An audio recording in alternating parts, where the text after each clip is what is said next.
Hello, welcome back to Let's Play Jane's Fighters Anthology as we begin our last brand new campaign in the vanilla game, which is going to be the Baltics 2009. Fly missions over Estonia, Latvia, and Lithuania, defending them from aggression. And without further ado, let's begin. One last look at our stats here for the Russian campaign. All those medals, all those kills. And unfortunately all our stats are going to be wiped so we can see them for the new campaign, but here we go. Live wire.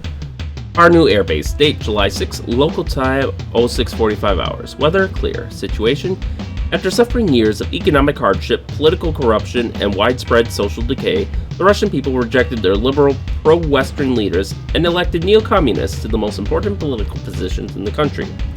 The new government's first task was to undo whatever progress had been made during Russia's 20-year experiment with capitalist democracy.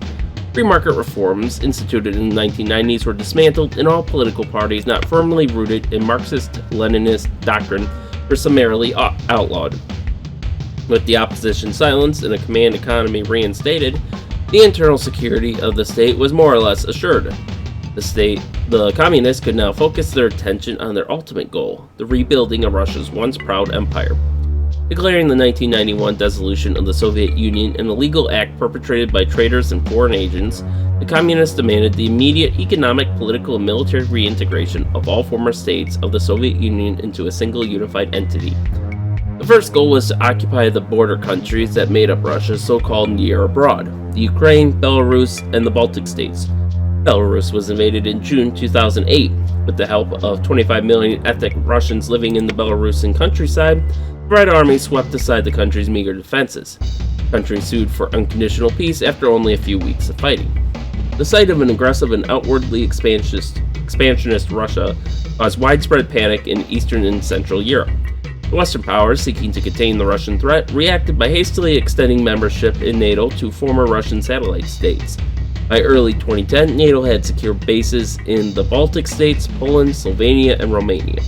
Perhaps recognizing the unpredictability of the new Russian government, Sweden and Finland joined the alliance as well. However, the presence of NATO in Eastern Europe and Scandinavia did not greatly deter the fanatical neo-Soviets. Underestimating the West's ability to defend her new allies, the Russians invaded Estonia and Latvia in July 2010. The situation at present is not a happy one. Only a few frontline divisions and air-mobile battalions are available to stem the tide of Russian troops and vehicles. As such, air operations will play a critical role in slowing the Russian offensive. Mission objective: Russian tanks are making rapid progress along a major highway headed northwest into Estonia. Your mission is to take out a major bridge north of Tartu in order to slow the Red Army advance. French Rafales will provide air cover for your strike force. Threat suppression data: ground opposition SA-13s, SA-15s, and DSU-23-4s. Air opposition possible: MiG-31s and MiG-29s. Electronic intelligence: support aircraft J-stars. Alright, so that won't do too much for us, but we're a two-man group, and very important here, you'll note that we are considered German, so we will be flying the Eurofighter 2000. And this is going to be the case for just about every mission except for the required stealth missions, which they still have the Nighthawk and Spirit missions, which will be flying using the appropriate aircraft, since those missions are basically designed to be nigh impossible while doing that. And you can see we do have access to some of the USA weapon systems, but we'll be trying to focus mainly on the Eurofighter 2000. Yeah, Germany's not really big on the F-35, so we won't use the X-32, so we have, these two planes are our only two planes for the campaign, essentially. At least that's how I'm going to try to play it. Let's see here. Oh, slam. Okay, that works. I think we'll go with this for now. And how many Mavericks do we have? Can I waste some on tanks?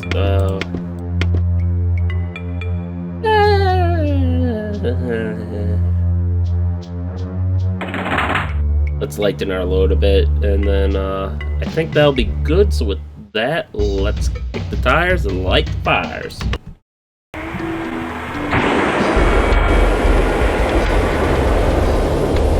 And I believe we can make air-to-air and air-to-ground data links with our support aircraft, or even with our friendly aircraft here. We'll probably wait on that for another mission, though.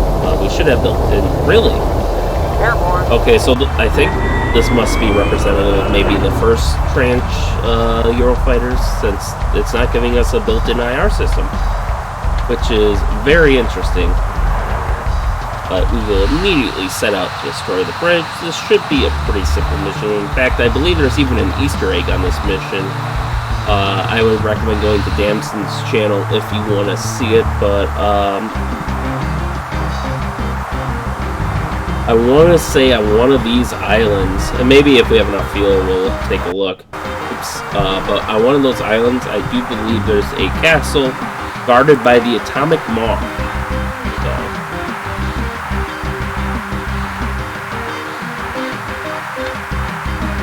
Let's see, destroy the bridge.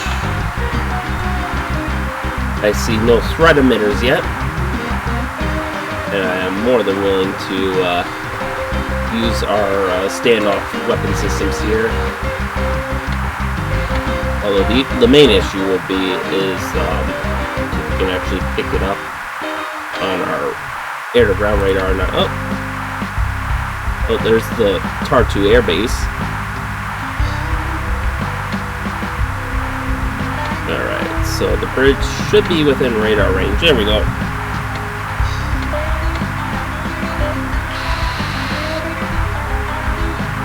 And,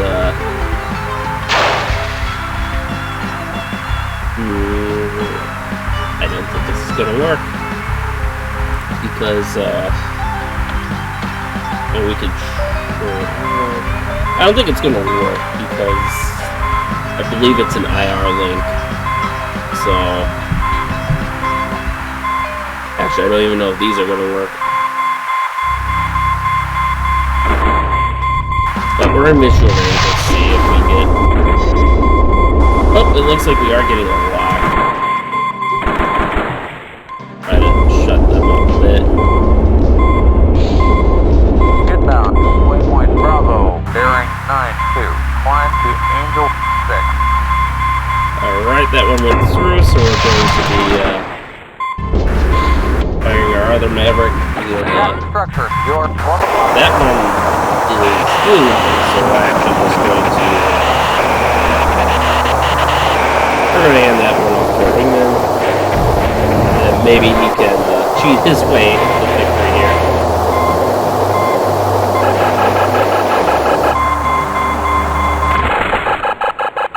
Alright, so we're gonna flip over to air-to-air mode since those fronts are late.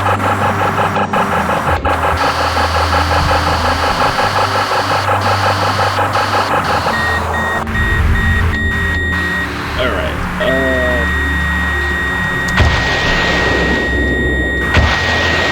let's,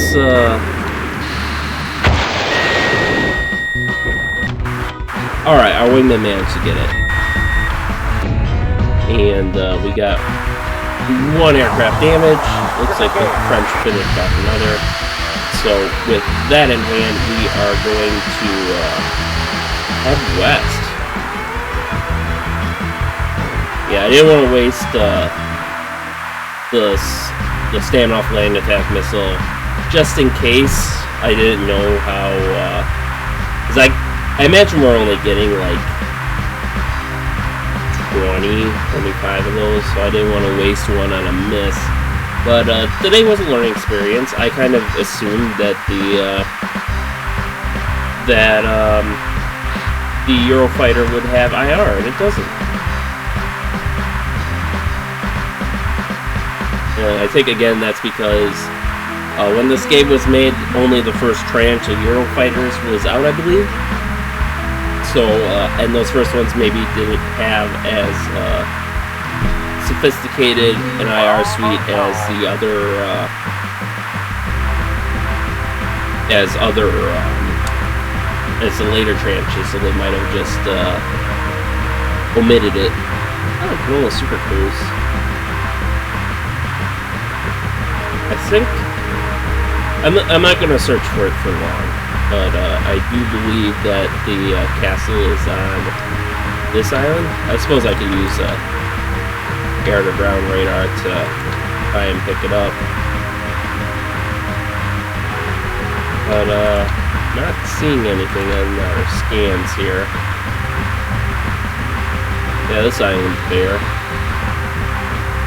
And this one just has that runway, so it might actually be off the map. Let's see here. We can expand out, but yeah, I'm not seeing it. I know it exists somewhere. I'm pretty sure it's the first mission, but we have fuel reserves to worry about, so we are just going to land ourselves here. Especially now that we gotta go another 50 miles, which I think our fuel will be fine, but this version of the Eurofighter does not have a ton of fuel. It's more equivalent, I think, to like the F-16 in terms of fuel, unfortunately. I think the later variants are probably equivalent to heavier fighters, but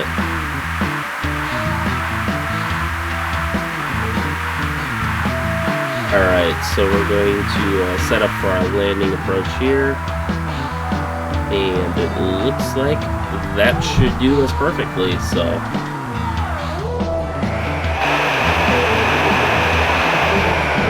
let's get under 350 knots, and we can land this sucker.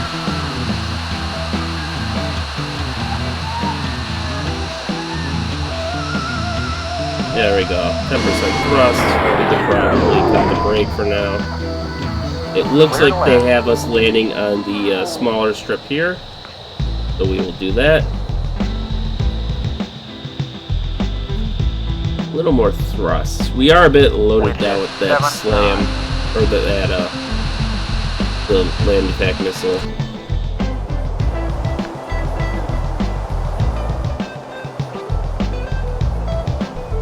Alright. I think we're going to fall a little short of the runway here.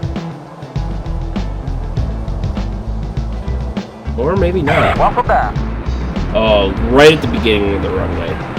Okay, so that's important to note is we are going to have a higher landing speed, fairly significantly higher landing speed actually, than the Raptor, which is kind of surprising since I believe the Eurofighter is supposed to be a bit of a lighter fighter, and we didn't have too many stores, and we used a lot of fuel, so again, kind of surprised, but it is what it is.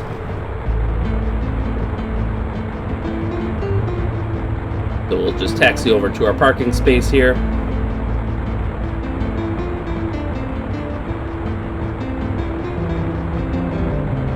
And we see American F-15s from the Baltic Air Policing Mission, which is actually a real thing. NATO basically helps these guys with policing their airspace because they're so poor. So they there's a squadron that rotates in and out of, I want to say it's actually an Estonian airbase, and it, like, the U.S. would provide 4 F-15s, or like Spain, I believe, recently provided 4 Eurofighters, and they're basically all they do is intercept Russians that try to cross the border. You know, just so that part of both the mission briefing and the reading is pretty close to real life, actually. I don't know when those started being a thing, but I'd imagine it was around the time. Let's see, is it Shift G? There we go. We have a supplemental air-to-ground radar link here, so we can use that. And look at that radar. Pretty big. Hey guys, our wingman should be, I think he's landed already, so he's coming in. And once he parks, we can end the mission.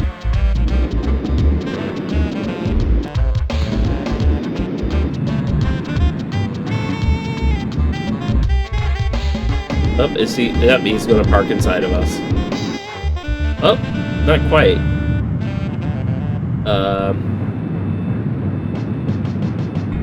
I think he's trying to take off again. That's kind of annoying, actually, but okay. Debrief, Parnu Air Base, date July 6, mission Livewire, resolution success. You just created a 20-mile long traffic jam. Excellent work, blasting that bridge. So we took 40% damage because they had a ton of AAA, which I wasn't really expecting. I know the briefing said to expect it, but, you know, first mission of the campaign. Normally they're supposed to be easy, right? But this is supposed to be a later campaign if you are playing chronologically. So we ended up with one fighter kill. We probably had assists on at least one other. And our wingman got the bridge. Yeah, both of our Mavericks failed, so in the future we'll take a targeting pod for that. Looks like our wingman used 2 Mavericks as well and managed to hit both of them. And yep, all of our AMRAAMs that we launched hit, so that was kind of nice. We took 14% hits from AAA. There was one SAM launch on us which we spoofed. I think that might have been the IR one.